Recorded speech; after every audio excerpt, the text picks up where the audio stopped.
Très bon début de semaine à toutes et à tous et bienvenue dans le journal de l'économie sur Sika TV. Voici pour commencer les principaux éléments que nous allons développer. La Chine apporte son soutien au développement de la Centrafrique. Elle a annulé la dette du pays à hauteur de 30 millions de dollars.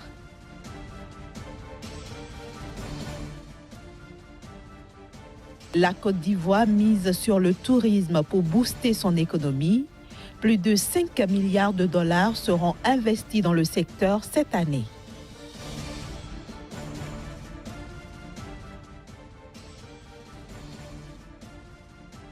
Enfin, le Maroc devrait connaître une croissance de 3,1% en 2018 selon la Banque mondiale. Le gouvernement chinois a décidé d'annuler la dette du gouvernement centrafricain à hauteur de 30 millions de dollars. Ceci conformément à un accord signé entre les deux parties et dénommé Accord d'exemption partielle de dette centrafricaine vis-à-vis de la Chine. Il porte précisément sur des dettes issues de prêts consentis par la Chine entre 2001 et 2005 et dont l'échéance de remboursement était fixée à 2015. Son annulation vise à soutenir le développement de la République centrafricaine et l'amélioration du bien-être de la population du pays. Je le disais en titre, le gouvernement ivoirien met les bouchées doubles pour relancer le secteur touristique en Côte d'Ivoire. Dans cette perspective, ce gouvernement envisage de débourser environ 3 000 milliards de francs CFA, soit 5,5 milliards de dollars, pour booster le secteur. 3 000 milliards de francs CFA. C'est la cagnotte que la Côte d'Ivoire entend dégager pour relancer le secteur touristique ivoirien. Ceci à travers la création de 2 fonds qui seront opérationnels en 2018. Le premier fonds d'un montant de 500 milliards de francs CFA devrait permettre la réalisation de nouvelles infrastructures d'envergure grâce à une grande mobilisation des acteurs privés. Le deuxième fonds, qui est doté de 2 500 milliards de francs CFA, accourt jusqu'en 2025 et devrait permettre à l'État ivoirien de rénover et de moderniser plusieurs routes, sites touristiques et grands hôtels de la Côte d'Ivoire. Ce deuxième fonds sera alimenté par les ressources provenant de la vente du foncier destiné aux projets touristiques, dont une partie sera utilisée pour les travaux d'aménagement et de viabilisation d'espaces touristiques.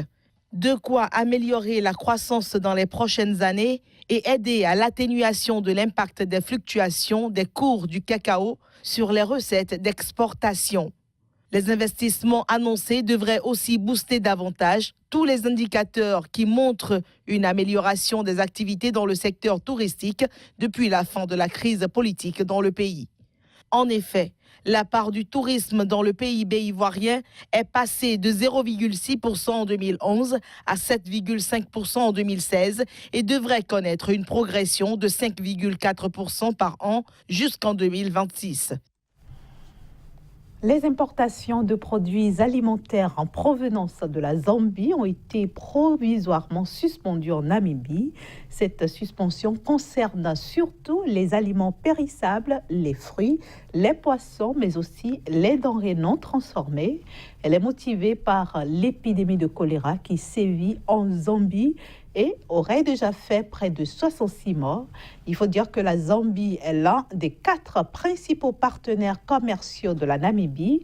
Elle a exporté environ 322 millions de dollars de marchandises vers le pays en 2016. Et puis sur les 11 premiers mois de 2017, le volume de sucre importé au Kenya a atteint 971 212 tonnes. Ce volume représente plus du triple de la valeur enregistrée sur la même période en 2016.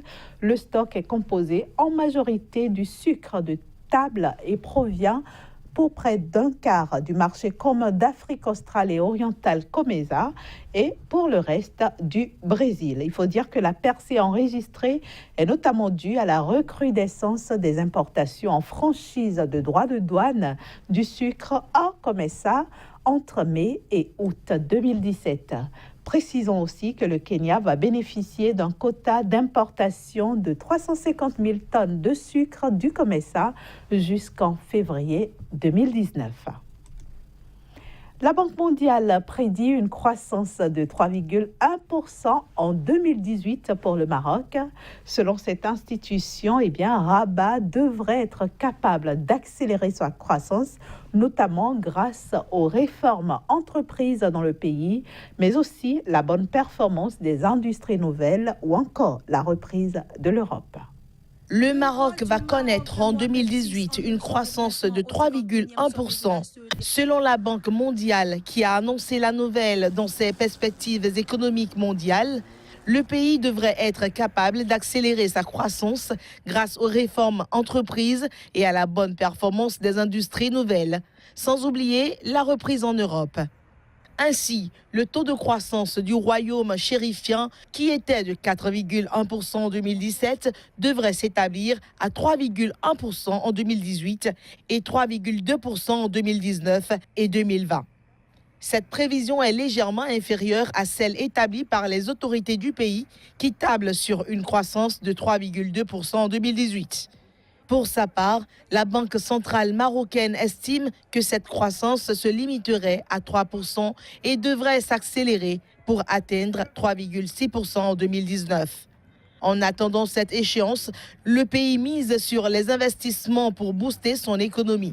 Au total, 48 projets d'un montant global d'environ 3,402 milliards ont été approuvés par la Commission nationale des investissements. Il devrait permettre la création de 20 142 emplois, dont 6 190 emplois directs et 13 952 emplois indirects. Dernière destination aujourd'hui, le Sénégal. Nous allons notamment nous intéresser au transport aérien dans ce pays. C'est dans un instant avec notre chroniqueur.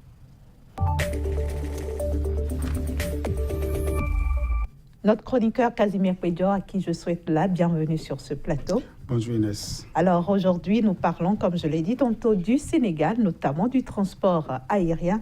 Justement, comment est-ce que le secteur transport aérien se porte au Sénégal ?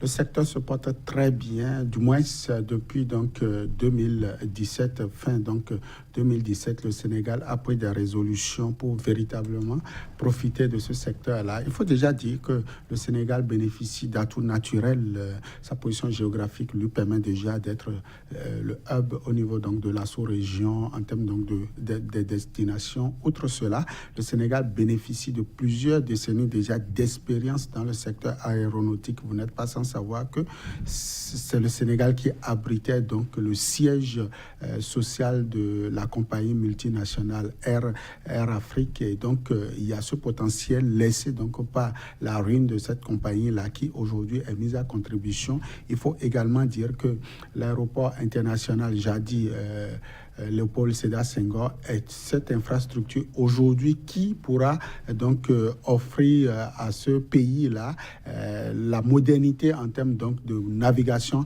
aérienne, et tout ceci combiné pourra permettre au pays, au Sénégal, de disposer de suffisamment d'infrastructures. En tout cas pour les observateurs, d'ici 2025, le Sénégal pourra s'attendre à accueillir environ 5 millions de passagers en termes de destination et 3 millions de touristes. C'est quand même important pour un pays comme le Sénégal qui aujourd'hui mise beaucoup plus sur les grands voyages, sur la coopération nord-sud, mais aussi sud-sud pour pouvoir développer son économie. C'est une opportunité aujourd'hui qu'offre l'univers aéronautique au Sénégal. Alors, Casimir Pédio, à combien peut-on évaluer aujourd'hui le potentiel aéronautique sénégalais ?